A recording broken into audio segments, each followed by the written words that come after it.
അള്ളാഹുവിന്റെ കൽപ്പന അതാണ്. അതാണ് റസൂൽ കരീം സല്ലല്ലാഹു അലൈഹി വസല്ലം ഓർമ്മപ്പെടുത്തിയത്. ഇത്തഖില്ലാ, നീ അള്ളാഹുവിനെ സൂക്ഷിക്കണേ. നിന്റെ കുടുംബത്തോടൊപ്പമാകുമ്പോൾ എന്നല്ല, പള്ളിയിലാകുമ്പോൾ എന്നല്ല, റമദാനിലാകുമ്പോൾ എന്നല്ല, നീ ആദരിക്കുന്ന ആളുകളുടെ കൺമുമ്പിൽ വെച്ചാകുമ്പോൾ എന്നല്ല, നീ ആദരിക്കുന്ന ഒരു വിഭാഗത്തിന്റെ കൂടെ ചേരുമ്പോൾ എന്നല്ല. ഇത്തഖില്ലാ, നീ അള്ളാഹുവിനെ സൂക്ഷിക്കണേ. ഹൈസുമാ കുൻത, നീ എവിടെയായിരുന്നാലും നീ അള്ളാഹുവിനെ സൂക്ഷിക്കണം. എവിടെയാണെങ്കിലും റബ്ബിനെ സൂക്ഷിക്കണം.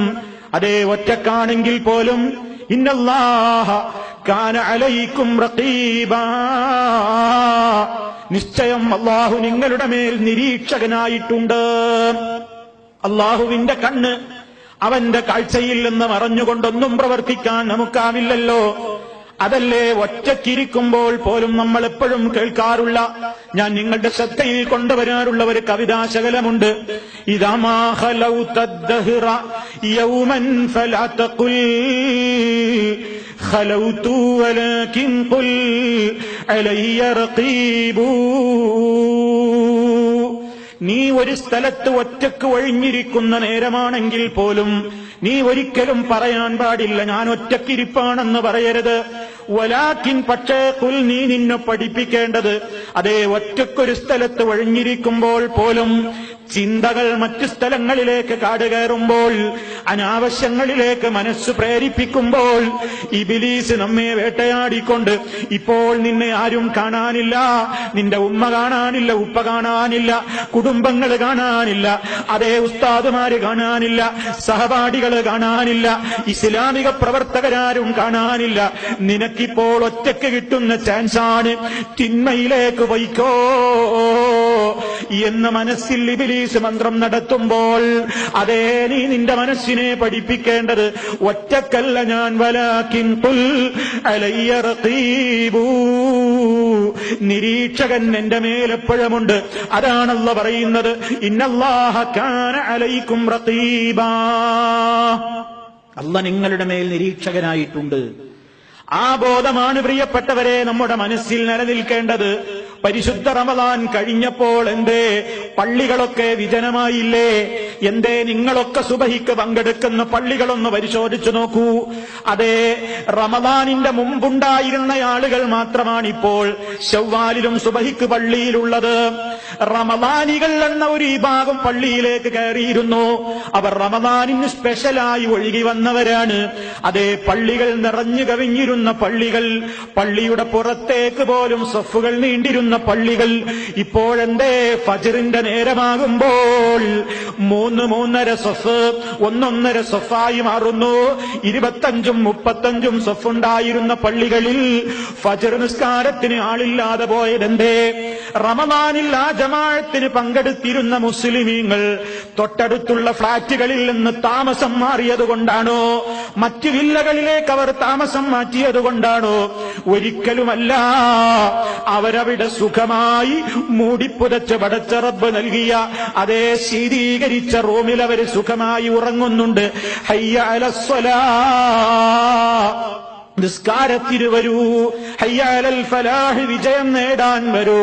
അസ്സലാത്തു ഖൈറും മിനൻ നൗം, ഉറക്കിനേക്കാൾ ഉത്തമം അതേ ഖൈർ നിസ്കാരമാണ്. ഉറങ്ങല്ല, എഴുന്നേറ്റ് റബ്ബിനെ വിളിക്ക് ഉത്തരം ചെയ്യൂ എന്ന വിളിയാളം കേട്ടിട്ടും കേൾക്കാത്തതുപോലെ, അതേ അതിനെക്കുറിച്ച് ചിന്തിക്കാതെ സുഖസുഷുപ്തിയിൽ ആണ്ടുകിടക്കുമ്പോൾ ഇവർക്ക് റമദാൻ എന്താ പ്രയോജനം ചെയ്തത്? ഇവർക്ക് റമദാൻ എന്ത് നേട്ടമാ ഉണ്ടാക്കി കൊടുത്തത്? എന്റെ ശബ്ദം ശ്രവിക്കുന്ന സഹോദരീ സഹോദരന്മാര്, നാം ആലോചിക്കണം. നമുക്ക് റമദാനിൽ നമ്മെ നിരീക്ഷിച്ച നാഥൻ തന്നെയല്ലയോ ഈ ശവ്വാലിലുമുള്ളത്? അതേ റബ്ബ് തന്നെയല്ലയോ റമദാനിൽ ഫജ്ർ നിസ്കരിക്കാൻ കൽപ്പിക്കപ്പെട്ടതുപോലെ തന്നെയല്ലേ ശവ്വാലിലെ ഫജ്ർ നിസ്കാരവും? അതേ പോരിശ തന്നെയല്ലേ നമുക്ക് ദുൽഖഅദിലും ഉള്ളത്?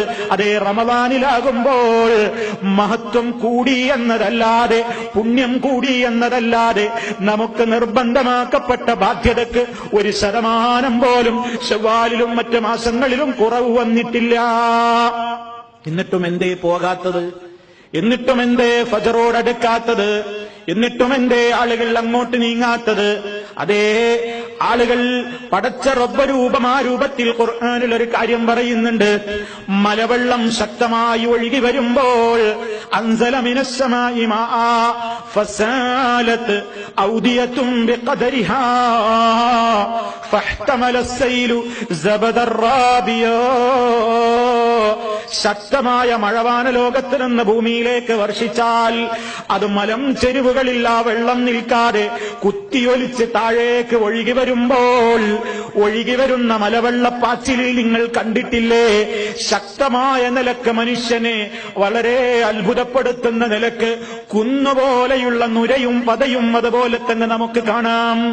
അങ്ങനെയുള്ള മലവെള്ളപ്പാച്ചിലിലെ നുരകളും പതകളും, ആ നുരയും പതയുമൊക്കെ അതാ മലവെള്ളത്തിന്റെ ഒഴുക്ക് നിന്നാൽ ഈ കാണുന്ന നുരയും പതയും പിന്നെ കാണില്ല. ഖുർആൻ പറയുകയാണ്, ഫഅമ്മ الزبدു ഫയദ്ഹബു ജുഫാആ വഅമ്മാ മാ യൻഫഉ الناس ഫയംകുസു ഫിൽ അർദ്. അതേ, അല്ലാഹു ഉപമിക്കുകയാണ്, ഉദാഹരിക്കുകയാണ്.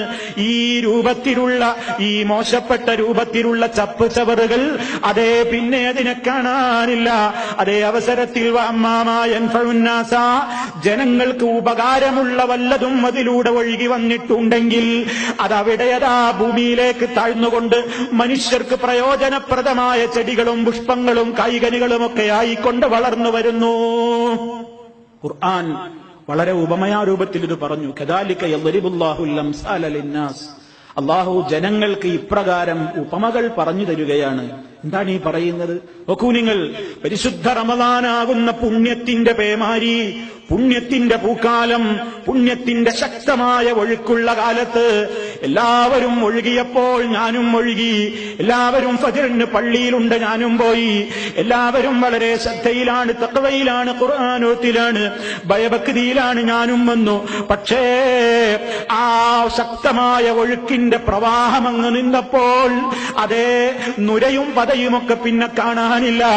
ഈമാനുള്ള മനുഷ്യന്മാരൊക്കെ പള്ളിയിൽ ബാക്കിയായി. ഈമാനുള്ളവന്റെ ഖുർആനോത്തി ഇന്നും നിലനിൽക്കുകയാണ്. ഈമാനുള്ളവന്റെ നല്ല ബോധം ഇപ്പോഴും നിലനിൽക്കുകയാണ്. ഈമാനുള്ളവൻ ഇപ്പോഴും അവന്റെ കണ്ണിനെ നിയന്ത്രിക്കുകയാണ്. ഈമാനുള്ളവൻ ഇപ്പോഴും അവന്റെ കാതിനെയും നാക്കിനെയും സർവ്വ അവയവങ്ങളെയും പടച്ച റബ്ബേ നിനക്ക് വേണ്ടിയാണ് ഞാനെന്ന പറച്ചിൽ, ആ പ്രത്യേകമായ റബ്ബിന്റെ മുമ്പിലുള്ള ഏറ്റുപറയൽ, ഇന്ന സ്വലാത്തി വനുസുകി വമഹ്യായ വമമാതി ലില്ലാഹി റബ്ബിൽ ആലമീൻ.